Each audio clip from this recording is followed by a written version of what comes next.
ایک گزارش کروں، اجازت ہے؟ جب آپ درود بھیجتے ہیں تو آپ اپنے وقت کے امام کو نہ بھولیے۔ اپنے وقت کے امام کو بھولنے کا کیا مطلب ہے؟ کہ آپ نے ان کو یاد ہی نہیں کیا۔ جب آپ کہتے ہیں اللہم صلی علی محمد و آل محمد، تو وہ آل محمد کے ساتھ یہ دعا بھی ضرور شامل کریں وَعَجِّلْ فَرَجَهُمْ، اس لیے کہ ہم اور دوسروں میں بڑا فرق ہے۔ ہمیں اور دوسرے مسلمانوں میں اس لحاظ سے بڑا فرق ہے۔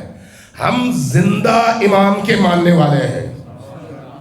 ہم محمد و آل محمد صلوات۔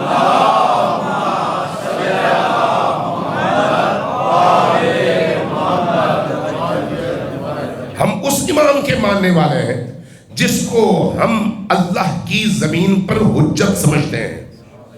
جو حجت خدا ہو اس کا پورا وجود آنکھ کی طرح سے ہوتا ہے۔ توجہ ہے میں کیا کہہ رہا ہوں؟